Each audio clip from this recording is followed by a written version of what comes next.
All right, let's go ahead. We're going to begin in Ephesians 2. We're firmly footed in Ephesians 2 now, so let's go there and at least read our passage. But we're actually going to spring off it and look at, go back to Romans. So let's just read Ephesians 2. This isn't a very happy passage, but luckily it doesn't stop at verse 3. It goes on to verse 4. And so we begin here in chapter 2. He's going to give us the description of the plight of fallen humanity. And it's not a pretty picture. And you hath he quickened. So we're going to start out, we're going to follow the King James lead here. If you notice, he hath quickened is in italics. That means it's not actually in the Greek, the underlying Greek. What our King James does is they bring it up from verse 5. It's as though Paul doesn't bring out the good news until down really beginning of verse 5 and verse 4 and 5. And he starts right out, and you were dead in trespasses and sins. Now, I'm a little afraid we might despair, and maybe that's why the King James moved what's in verse 5 up to verse 1 so we don't despair. We've been quickened. We don't have to despair. We can, if we're here today and we're believers, then you can rest in the confidence that you've been separated from everything he talks about here. Everything he talks about in the last half of Romans 1. You've been separated from all that. And if you're an unbeliever here today, there's good news for you too, because you can be separated from all this. And it's only on a basis of grace, by grace through faith. He's going to say that 2 times in the rest of the passage here. By grace, it's by the personal work of his Son on that cross for you, and receiving that by faith, simply believing his word about what his Son did on that cross, and you can be separated from all this. And you who hath he quickened, who were dead in trespasses and sins, wherein in time past you walked according to the course of the world, according to the prince of the power of the air, the spirit that now works in the children of disobedience, among whom also we all had our conversation in times past, in the lusts of our flesh, fulfilling the desires of the flesh and of the mind, and were by nature the children of wrath, even as others. But now maybe we shouldn't just stop there. Verse 4, we'll read the first phrase, but God did something. God, who's rich in mercy, is going to solve that problem. He's going to solve the plight of fallen humanity. And so now what we're going to do, I mentioned last week, we're going to go back to Romans. Paul can't say everything every time. If he did, Paul's epistles, would be 100,000 pages long. He can't do everything every time. He's assuming by the time we get here to Ephesians that we've conquered and understood and got the basics of Romans. So that's what we're going to go back to here. Basically, the first 3 verses here that in Ephesians 2 basically briefly summarize the first 3 chapters of Romans, at least the first 3.5 chapters. And then going from chapters 3.5 in Romans up to 6, maybe you could push it even out to 8, he's going to solve the problem that fallen humanity has. But tonight we're going to look, this morning we're going to look at the plight of fallen humanity and what that looks like. We've already covered in verse 1 the dead aspect. What does it mean to be dead? Dead doesn't mean annihilation. It doesn't mean you can't do anything.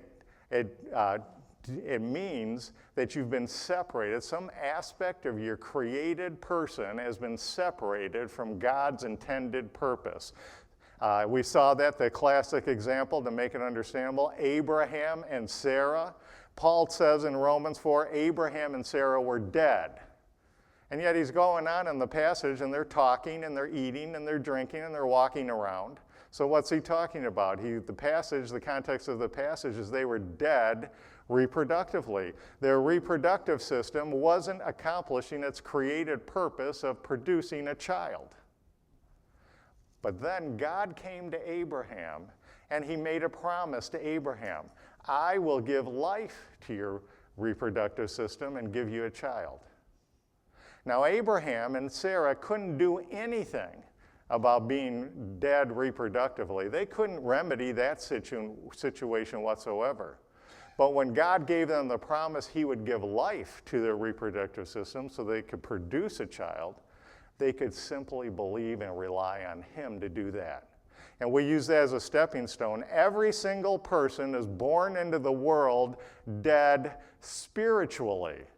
Their created spirit that makes up their personhood has been separated from its creaturely purpose of being connected to God. We're born into the world dead spiritually. It doesn't mean we can't do anything else. And doesn't mean that we can't rely on God to do something for us. When God came and proclaimed a promise to people who were dead spiritually, he came and he said, if you believe in my Son and his work on the cross for you, I will give life to your spirit. That's not doing anything. The only thing, we can't do anything about being dead spiritually except rely on the promise of God to give our spirits life. And that's the plight of fallen humanity, but God has remedied it.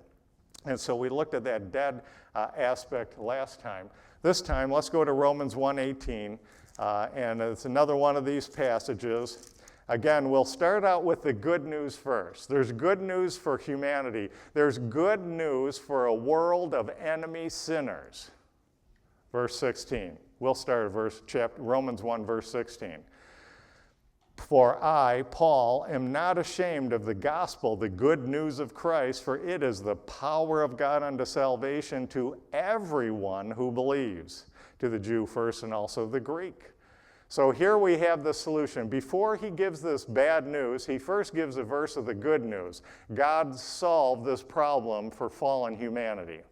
They've fallen into the pit of darkness and death, but he's provided the means of escape, the means of salvation from that position.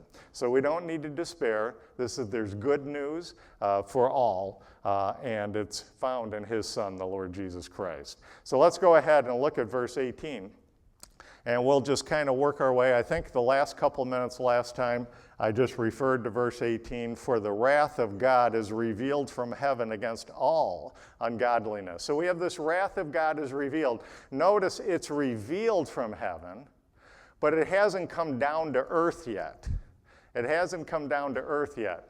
If God had, instead of beginning this new program through the ministry of Paul, if he had completed his prophetic program with the nation of Israel, the next thing for Christ to do was to stand up. This is what Peter and Stephen thought he was going to do in early Acts at Pentecost, and Stephen, of course, about a year later. They saw him stand up, and they thought he was going to come back and destroy his enemies and save his friends. Destroy the enemy world, beginning with Saul, the chief persecutor of Christ and his people, going on to apostate Israel, unbelieving Israel, and especially wrath to the Gentiles. But what did God do instead? This is all good news. God didn't complete his prophetic program with the nation of Israel at that time. Instead, he stood up and he said, lift up the cannons, hold on. I'm going to hold back my wrath and judgment a little while longer. And he put up the levee of the lake of wrath, whatever metaphor you want to use, and he's holding that up, and he's pushing it up. You should hear it, though. You should hear the sloshing of his wrath up there, but it's revealed in heaven. And instead of getting up to bring it down to earth, the Lord Jesus Christ stood up and came down and saved his worst enemy, Saul, made him our apostle Paul, and sent him out with a message of grace and peace to an enemy world, beginning with Israel and especially the Gentiles. And that little short time he's holding back his wrath just a little while longer has been 2,000 years now. A day of salvation, a day of amnesty. He's put the cannons of heaven up, and he said, no, we're going to give him a chance of salvation to be saved from the coming wrath. And now he's going to describe why the fallen humanity and the world of Satan needs to be destroyed.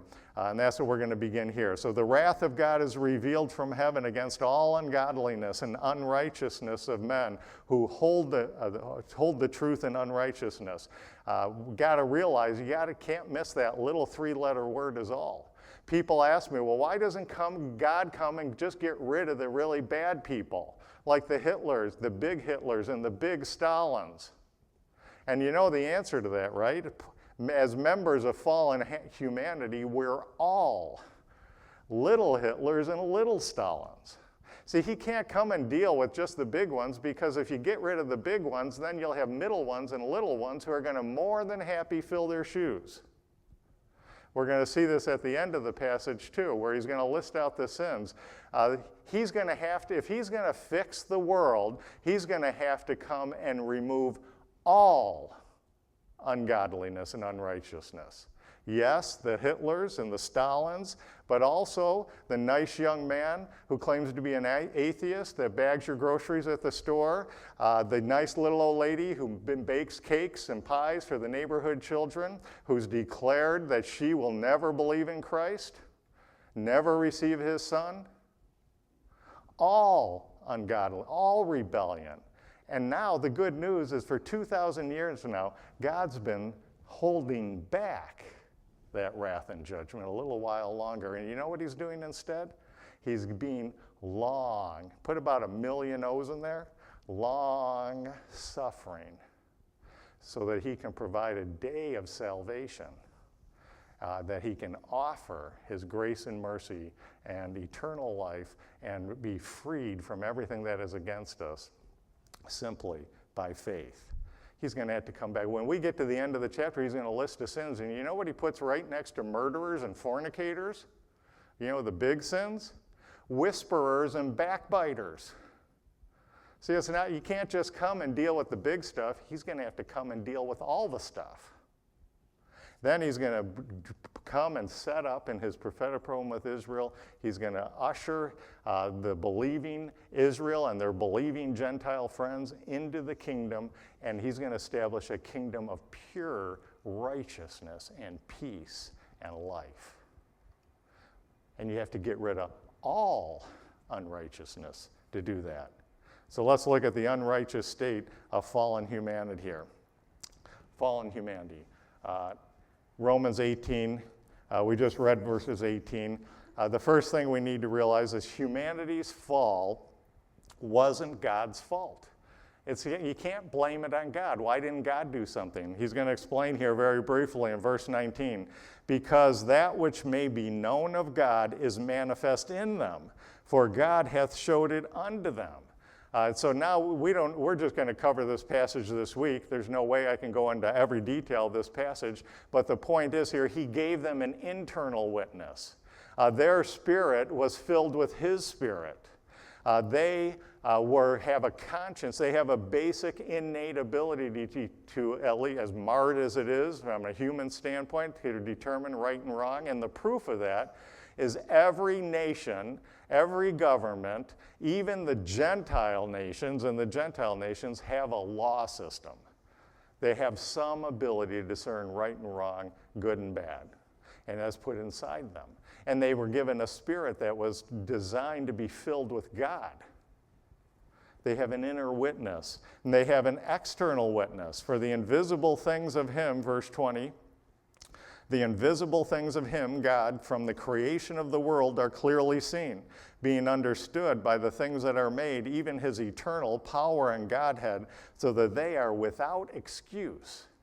All you got to do, even for someone 2,000 years ago, before our big telescopes and our big microscopes, all you had to do was go out in a dark night sky and see that creation had to have been produced by an all-powerful creator God. And they're without excuse. And this was said 2,000 years ago. Just imagine how much we're without excuse today with our mighty telescopes and our spacecraft and all this kind of stuff. And I just read a book by a physicist who said, who was writing because the physicists that get the publicity are the ones that say we don't need God. The physics has proven there is no God. You don't need a God. And there's what you don't hear on the media, and this was a book by a physicist who said that physics does not rule out God. It does not apply to that. It doesn't do any of that. If you look at the heavens, you have to see there's something else and God. And if they're without excuse 2,000 years ago, just think how much we're without excuse today. So he gave them an inner witness and an external witness. They fell, they declared their independence from God when they rebelled against God, rejected his word, and they were instantly disconnected from God. Their spirit was disconnected from God and from its created purpose. So what do we know from that? When you're separated from, when some aspect is separated from its created purpose, it's called dead spiritually. In this sense, the spirit dying, separated from God, and it died spiritually. Now it's no longer enlivened by the empowered by God's Spirit and enlightened with his truth. See, that's the fault of humanity, not the fault of God. He's given us an inner witness that we can't deny, he's going to prove it in the rest of the passage, and he gives an external witness that shows there's an all-powerful creator God. They're without excuse. Without excuse. Humanity thought, we're going to see this over and over again, that it was wise in declaring its independence from God because they thought in doing so. This is the great joke on humanity. The great joke on humanity is that they think when they declare their independence from God, as some physicists do, claim their independence from God, that they actually become independent. See, when I say that, the whole heavenlies go, ha, ha, ha, joke's on you. Because God created humanity to be a dependent creation. When they declared their independence from God, they didn't become independent. They thought they did, but they didn't. They just became dependent on other masters. And that's the big joke, really, on fallen humanity and the conceit of fallen humanity. That what they thought it would make them, they could make themselves their own little gods, controlling their own little worlds, when in fact they were just handed over to other powers and to other people who are more than willing, or beings more than willing to fill that. Thinking themselves to be wise, let's go ahead and read through here now, verse 21. Because that when they knew God, they glorified him not as God. So here again, he's driving home the point. They knew God. God made himself known. He just explained. He gave them an inner witness and an external witness. They knew God, but they declared they were going to rule him out of their thinking. Because when they knew God, they glorified him not as God, neither were thankful, but became vain in their imaginations, and their foolish heart was darkened. And here's the joke, verse 22, professing themselves to be wise, they became fools.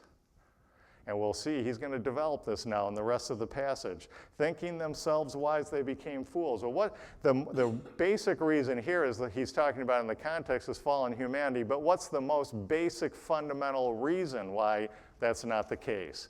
Because Proverbs, it's also in Psalms, God tells us that the beginning of wisdom is the fear, the reverence of God. Declaring themselves to be wise in throwing away God is utter folly, because the beginning of wisdom is the reverence of God. So they, declaring themselves, professing themselves wise, they became fools. They became fools. Instead of being connected to God and filled with his truth, fallen humanity was connected to Satan. Of course, we read that in Ephesians 2:2, Satan and filled with a lie that darkens our foolish heart, producing vain imaginations from corrupted minds. And the great deceit, this is the great, you want to know what Satan's doing today? Here's the great deceit of human history. Satan has deceived fallen humanity into thinking it's wise, declaring its independence from God, when it's really fools, when they're really fools. It's really foolish. The benevolent God created and designed humanity not to be independent creatures.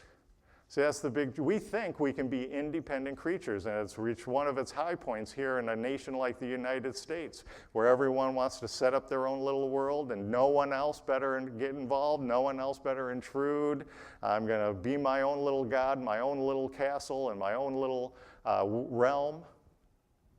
Individual freedom above all else. And you see, that's what makes it hard sometimes to read, especially those gospel accounts, because you know the Jewish people didn't, and ancient people in general, didn't think that way. They were more concerned about the community rights than individual rights. They were willing to sacrifice their individual rights for the sake of the community. We've gone the other extreme. We want to do everything. We want to just have all our own individual rights, and we don't really care about the community. So we've got two different extremes there. But the point is that God didn't create humanity to be independent. It can't be independent. That's the big folly of fallen humanity. God created and designed humanity to be dependent on him. And this is the most common thing in the world, right? Most of us, I guess there's a couple of people who have electric vehicles, but most of us probably have gas vehicles. That car was designed to run on gas. If you don't put any gas into it, is that car going to run? And if you put something other than gas in there, is that car going to run? Shake your heads, no. Well, that's the way God designed us. He designed us to run on him, to be filled with him. And when we have excluded him, when we don't go to the gas station to fill our car, we go maybe to the dairy farm to fill our car, we're going to have big problems. And see, that's what humanity is doing. They're going to the dairy farm to fill their cars instead of the gas station to fill their cars. I know, silly little illustrations, but if it helps explain and kind of get a picture of this. We were designed to be created on him, to be filled with him through the Holy Spirit. That's what gives our spirit life. That's what we call being alive spiritually. Our alive spirit, and they're all connected. Remember last week we looked at the spirit, we're connected as personhood is connected in relational concepts of a spirit that's to be related, connected to God, a soul that's related and connected to ourselves, ourselves, that our body that's related and connected to the world. And it's all supposed to start here at the spirit. The Spirit's ours. We were designed to fill our spirit with God and his word and be enlightened and enlivened by that. That would then direct our soulish life, our self-life, and empower that, which then would guide our bodily life as we interact with others in the world. So that's the way it's supposed to work. That's the way it's supposed to work. But unfortunately, we've left that. And let's just look at, I even came up with some diagrams. Now I started doing this myself, and it was taking way too long. So I found on the internet, so I don't necessarily agree with every detail of this diagram, but just go with the flow because it saved me a lot of work. So this is what way we were created. We were created spiritually alive spiritually, and we were created as a soul, body, spirit. And our spirit is to be connected to God. That's the way it's supposed to work. That's the way, that's the only way humanity will flourish. Filling it with all these material things of a nation like the United States, filling it with all these things isn't going to do it. The only way to flourish in our humanity is to be connected to God and be filled with him. Now here's where the joke we just read about in Romans, the joke on fallen humanity, they thought they declared their independence from God, they'd become their own God. They could be their own little independent person who controls their own little life in their own little world. And that was the foolishness, though, because they thought this happened. They thought when they declared their independence from God, they actually became independent. But you see, that's not what happened. What actually happened is that they were just controlled by other things. They just were dependent on other things. Man wasn't created to be an independent creature.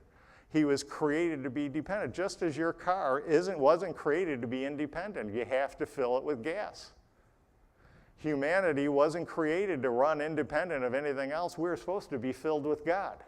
And when we threw away God, we didn't become our own gods. We just became subjected to other gods, small g gods, like Satan and the world and sin and death. All those things we're reading about in Ephesians 2, 1-3.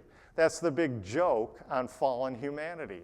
They think they're this when they're really this. And that's what's called the satanic lie. Paul's going to refer to that in this passage too. The deception of that, the foolishness of that. So he's going to bring this out. This results in a destroyed human existence. The only way to flourish in our human existence is the first diagram, connected to God, filled with God, running the way God wants us to run. Now when we threw away God, the Spirit became this giant empty void that's in the shape of God, the shape of the infinite and eternal God, and now we try to fill that void, that inner witness he just talked about up in verse 19. We try to fill that inner void with something else. And that's what really sets up the rest of this chapter. He's going to show that they think they became their own God, but what they do shows they know they didn't. So let's go ahead to the next one here. Human devolution. You know what schools all teach? Human evolution, right? Well, the Bible talks about human devolution going down. And so we'll begin by taking a look at that. Human devolution. And it starts, remember, let's keep this slide. It starts on the far left there, for you, I guess, on the far left. And the way we were created is to be supernaturally related to God, and through God working in and through us. That's called human flourishing.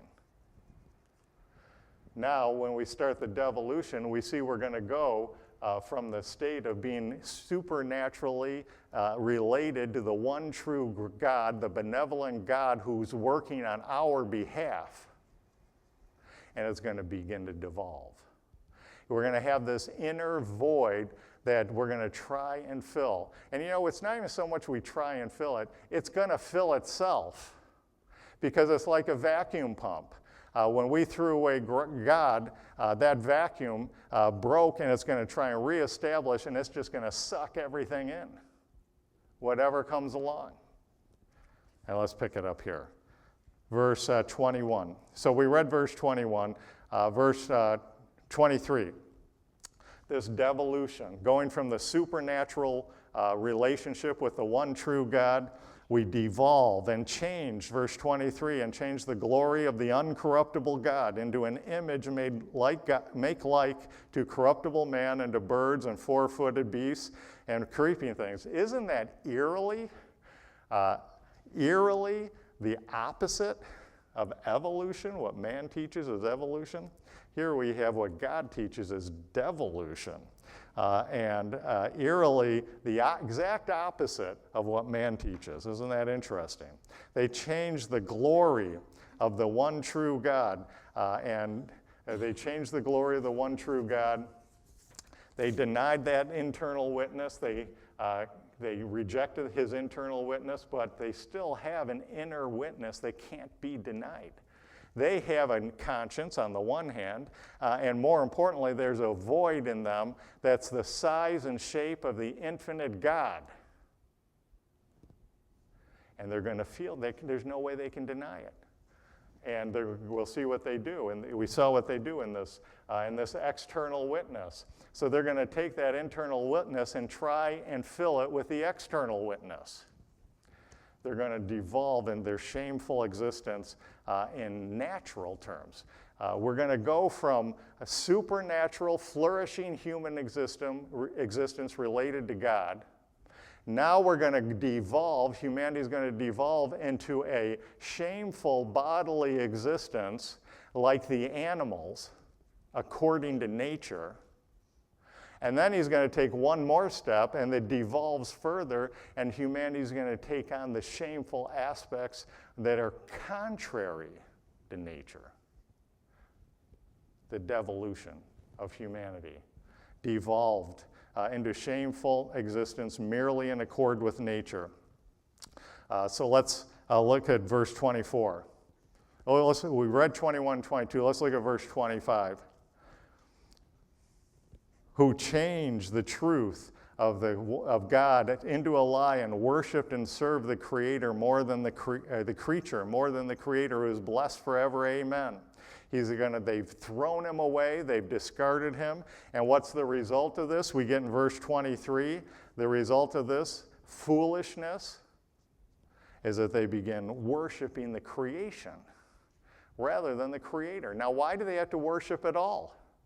Why do they worship at all? Well, it's because they have that inner witness, that void that can only be filled by God, they're going to try and fill in some other way. Now, there's kind of a humorous thing he brings out here, if you can find any humor in this passage. But notice he says in verse 23, they changed the glory of God, exchanged it of uncorruptible God into an image made like.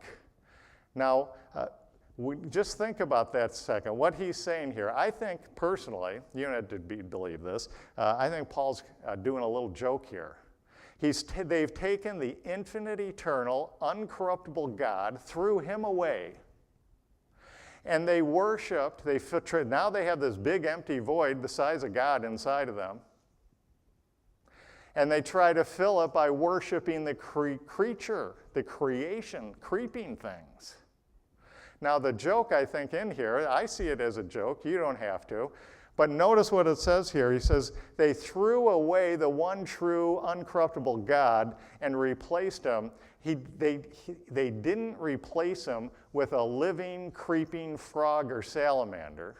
They didn't take a living salamander or a frog or a cat or whatever and put them in a cage and put them on their high places and worship them.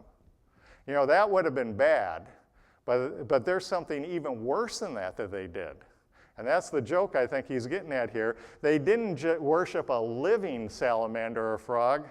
They worshiped the image of a picture, the image of a likeness of a salamander and a frog.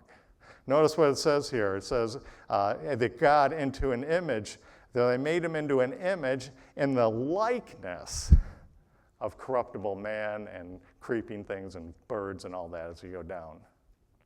So here's the folly. You want to know this foolishness. In professing themselves wise, they became fools, and they worshiped the creation more than the Creator. And it's even worse, they didn't just worship the creation that's there, the living salamander or the living frog, who's temporarily, at least physically alive.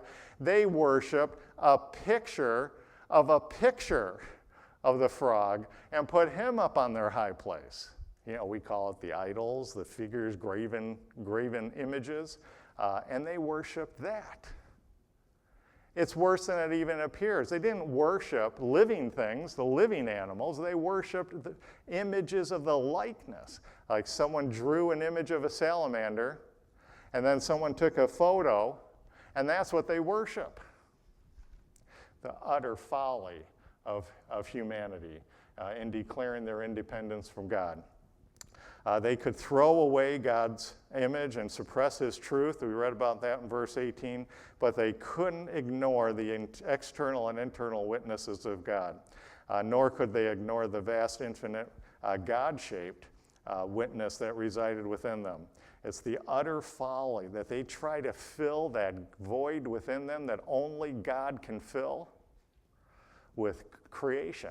And not just creation, with pictures of creation. That's their answer to the empty void. And don't think, well, we don't do that anymore. We do that.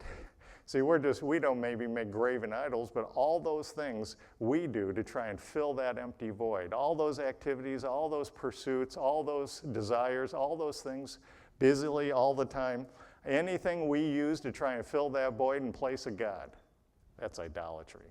And anything contrary to God and his word. That's the utter folly of fallen humanity, trying to fill that shape with something else besides God. And that's the folly of us today. It's still going on today. And verses 24 and 26 and 28 here bring out another aspect. Wherefore, so here's the other part of their folly. The first part of their folly is they worship the creation, and not even the creation, but a picture of the creation. The next aspect of their folly is that they thought when they declared their independence from God, they actually became independent. When in fact, verse 24, God also gave them up.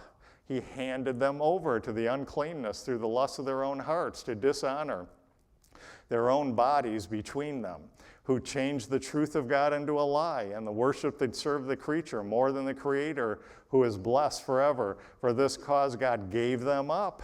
See it again, handed them over to vile affections. When fallen humanity declared its independence from God, they didn't become independent. They were just handed over to another master.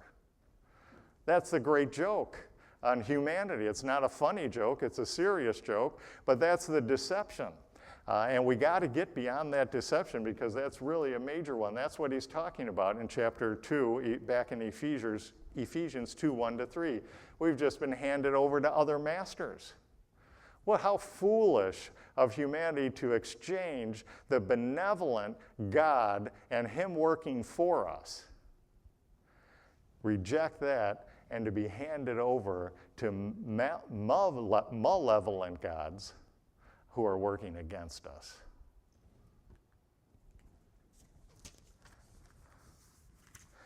And so let's pick it up now, and let's see how we go through this trend, this devolution of humanity. So remember how we started. This devolution of humanity, we were created connected to God, spiritually alive, flourishing as humans. We declared our independence. Of course, the epitome of this is the fall of Adam, but it happens in Noah and Tower of Babel and the early Acts. This is constant humanity's, what is epitomized at the fall of Adam. Has been going on through humanity ever since. Some people say this passage is not about the Jews. It's not about Israel. He's going to deal with them in chapter 2. But that's completely wrong. He's talking here about all fallen humanity. This isn't just the Gentiles. This is the Gentiles and the Jews. They all have fallen humanity, going back to the fall of Adam. As a matter of fact, Psalm 81 actually, let me reverse that. Paul actually takes verses from Psalm 81 that apply to Israel and mentions them here. This applies to all fallen humanity. And they've devolved. They're supposed to be related to the one true God in a supernatural relationship with him for unto human flourishing, a dependent relation on him. They declared their independence, and they were deceived into thinking they actually became independent, when in fact they were just handed over to other masters, malevolent masters working contrary to them. And they devolved from a supernatural human existence to a natural human existence. That's what we find here. Notice, wherefore God also gave them up to uncleanness through the lusts of their own hearts to dishonor their bodies between them. He's going to use this, he's going to illustrate this through sexual immorality. And here we have sexual immorality. We call it fornication, adultery, whatever you want to call it. Here we have sexual immorality among men and women. The natural. He's going to bring out the natural aspect here. That's according to nature. We go from the supernatural relationship and flourishing existence with God, and we devolve into an existence that's merely in accord with nature, like the animals. But then it gets even worse than that. We further devolve in the shame here of existence contrary even to nature. So let's keep reading. We're going to go a step further. He's taken us in this passage from a supernatural relationship with God that brings flourishing into our human existence. We throw away God, we get handed over to other masters and try and fill the inner void with the creation. And we devolve into a shameful human existence that's just in accord with nature, like the animals. But then it goes even worse. It goes one step worse. For this cause God gave them up to vile affections, and even their women did change the natural use for that which is against nature. And likewise also the men, leaving the natural use of the woman, burned in their lust one toward another, men and men working that which is unseemly, and receiving in themselves the recompense of their error, and was meat. You don't want to read those verses too many times. One time is enough for me. But the point is this devolution. We've gone from a supernatural relationship with God and human flourishing. When we threw him out and were handed over to other gods and began worshiping the creation instead of him, we devolved into a shameful natural existence like the animals, as illustrated through natural sexual immorality between men and women.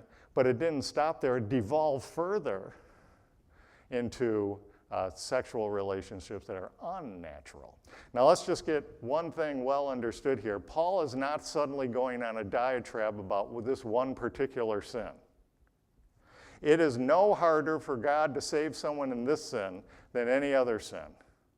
He's not bringing this up because he's getting sidetracked and is just going to go on a diatribe about this sin.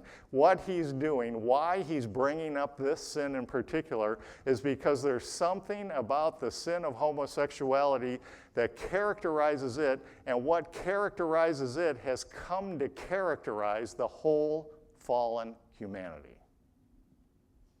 It's no harder. As a matter of fact, he's going to put fornication right alongside murder and everything else. That's what it would fit into. He's not bringing it up for that purpose. He's bringing it up as ones who've been handed over to the covetous lusts and selfish interests of darkened hearts, degraded. We degraded our natural existence, shamed it, bodily existence, to operate according to nature, like the animals. And then he goes on, and being enslaved to vile affections and reprobate minds, thinking they degraded further, entering into unnatural relationships that are contrary to nature, introducing more vanity and shame in our bodily existence. And the point, again, I want to reiterate this, the point, this is a big issue for us today, of course. I guess there were times when this wouldn't have even been mentioned. But we got to mention it now because of what's going on in society and everything. Paul is not bringing this sin up as though it were the worst sin imaginable, so he put it here to show how far humanity has fallen. He's not bringing up this, I'm pretty sure, now don't anyone do it, because I don't think we need to clutter our minds, but I'm pretty sure all of us, if we wanted to, we could come up with worse sins than this. What he's showing us, why he's using this sin, that God can save someone from this sin as easy as he can save someone from any sin. And he's going to remember that list, all unrighteousness. He lists murder and fornication right along backbiters and whisperers, gossipers. He can save from this. He's not bringing it up to just go on a ballistic diatribe about this particular sin. He's bringing it up because something that characterizes this sin has come to characterize the whole fallen human race. And so we ask, what is that thing? What is that thing that characterizes a homosexual relationship that has come to characterize the whole fallen humanity? He's using this in that way. And what he's going to talk about is this vanity concept. Go back to verse, I guess I don't have the verses there. Verse 21, I think we see our first introduction.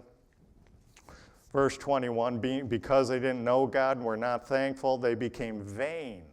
It's that emptiness, that vanity, unproductive, can't produce fruit, and foolish, empty. Foolish is kind of another word for emptiness. Vain imaginations, foolish, empty, darkened hearts. Go over to verse 23.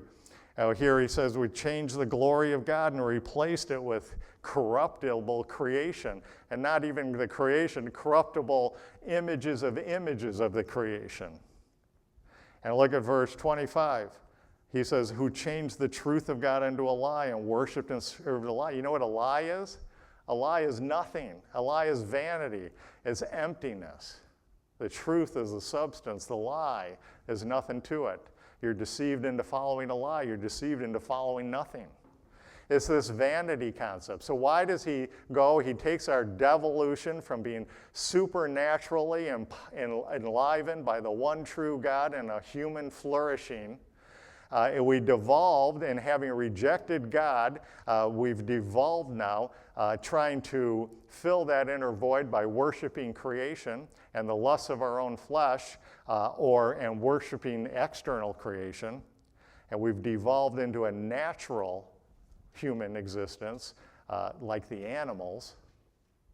And now he brings up we've devolved into an unnatural existence.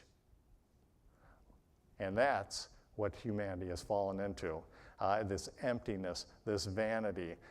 For all the time and energy and expenditure, you just think of what goes into promoting this whole sin in public and what goes on with people involved in the sins.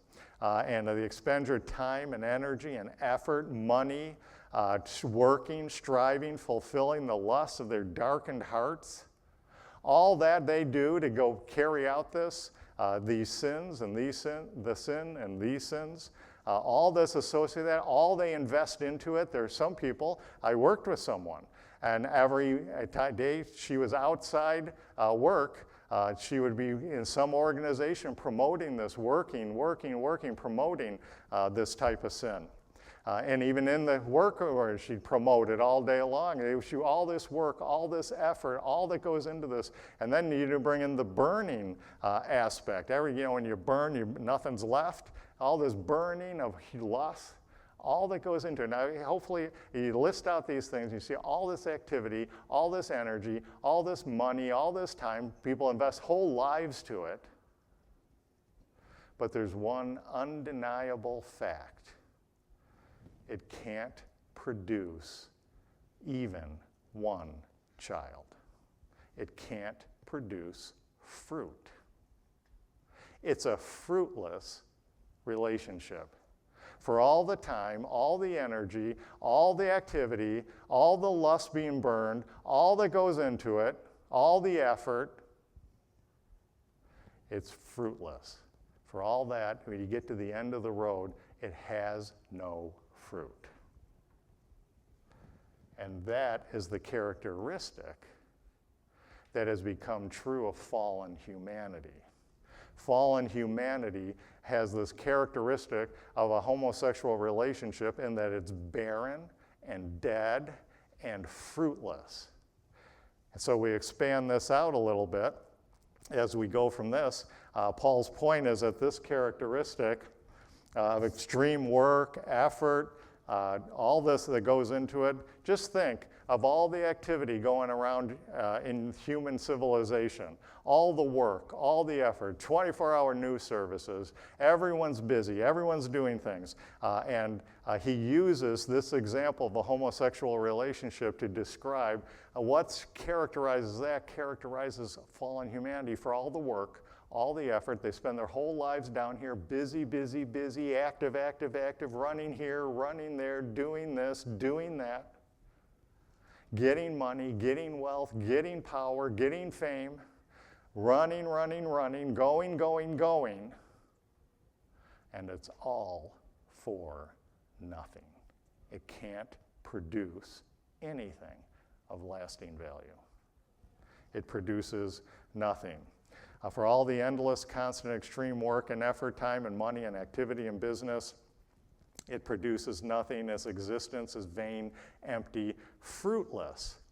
Now, I say, you know why I picked the word fruit? Because I think implied in the word fruit is a positive, something produced that's positive. This humanity does produce something. We'll read about that next, but it's not fruit. Or if you want to call it fruit, it's going to be rotten fruit. And for all this, it's a fruitless existence, unable to produce any life and righteousness. Fruitless. We've gone from a supernatural relationship with the one true God, empowered by him to have a flourish and to flourish our humanity.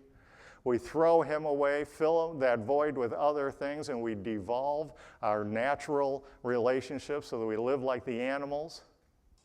And we even go a step further, and we devolve further and go into unnatural. Well, if we can't fill it with natural relationships, maybe we can fill that void with unnatural relationships. And it's all for nothing. You know, remember Solomon, it's all vanity. It's all vanity from a human perspective. Anything without God is vanity. And last week I talked about Rockefeller. Remember, he was the richest man in the world. You couldn't get, if he had a desire to fill the empty void inside, he had more ways of doing it than anyone else in the world. And I learned a second thing last week about him, but I gave the example when Rockefeller died. There was a journalist at his funeral, and he asked the son of Rockefeller, how much did he leave behind? And the son just answered shortly, everything. He left it all behind. Think of all that work, a lifetime of work, becoming the richest man in the world, and he left it all behind. That's the vanity. It didn't really produce anything of eternal or everlasting value.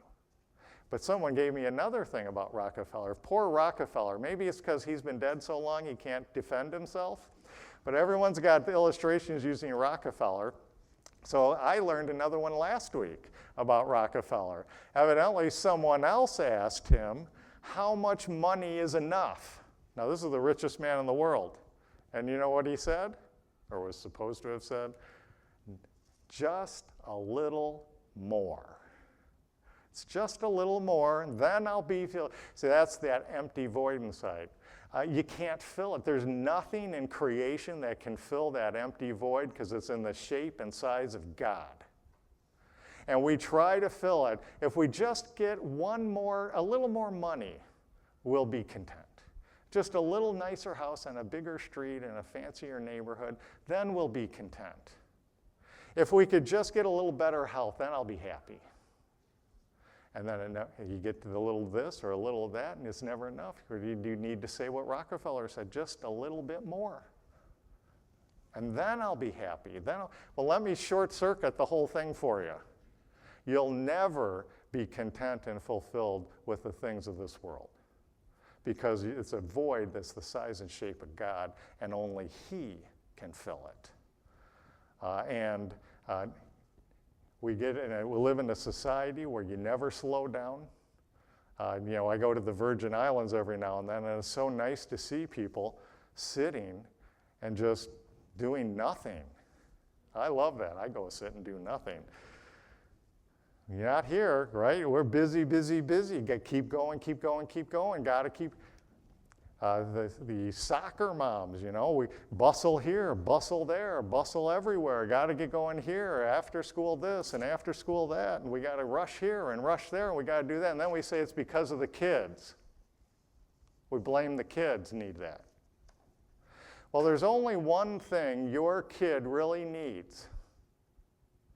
And that's that inner void that he was born with as being dead spiritually, born in the world.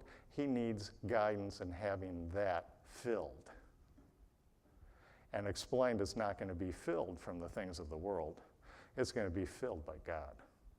It's the only thing.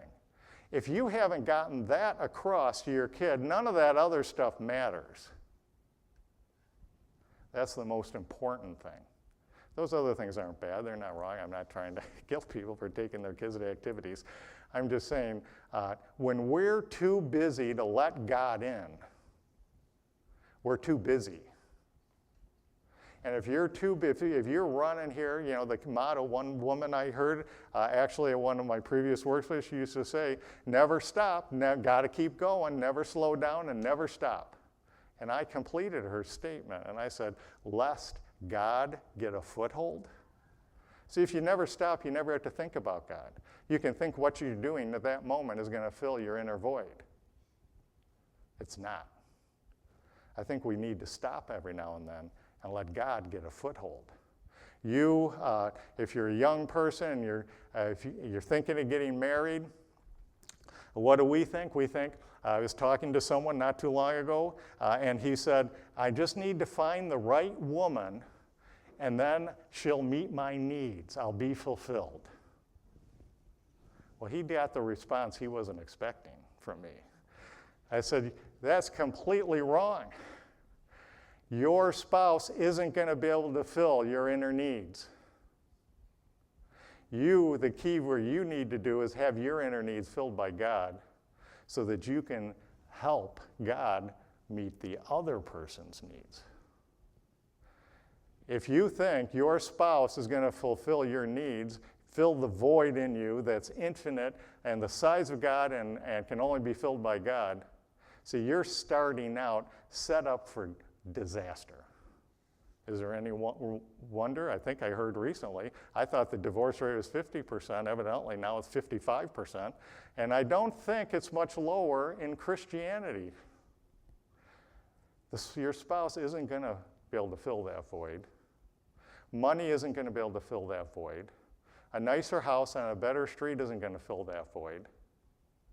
That's the plight of fallen humanity. We'll just keep busy and trying to fill that void, and they die without it filled, and they leave everything behind. Filling that void is all that really matters. As a matter of fact, today, we're all sitting here, all the heads are still up, and some are smiling, so I know you're all alive physically. So you can count your lucky stars, because if you've been born into the world alive physically, it's a gift. God's given you a gift, and you know what he wants you to do with that gift? He wants you to accept his offer to be made alive spiritually, to be brought into a right relationship with him, so that human flourishing can occur. And that's why he brings up this sin. That's the devolution of humanity. In fact, the only thing let's see here, did I get 6? In fact, apart from God and his truth, there's only negative fruit. And that brings us back, we'll close with this because this takes us back to Ephesians 2:1. The negative fruit of sins and trespasses unto condemnation and death. Fallen humanity has been swallowed up in an ocean of sins committed against God, others, and self. And you know when we commit those sins? When we're trying to fill that void with something. If we can just get a little more money. I don't care if I have to trample someone underfoot. I don't have to care if I have to do this or that. I don't care if I have to throw someone under the bus. Just a little more of this, a little bit of that, a little bit of other thing. Maybe I can get them to help me fill my void. So then you use people, and you manipulate people, and you try and get them to do what you want. All these things that come into human relationships because of sin and rejection of God. So let's just read this final list here. So what can a fallen humanity produce?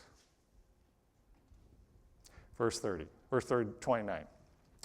Verse 29, being filled with all unrighteousness, fornication. Here are the things fallen humanity can produce. Fornication, wickedness, covetousness, maliciousness, full of envy, murder.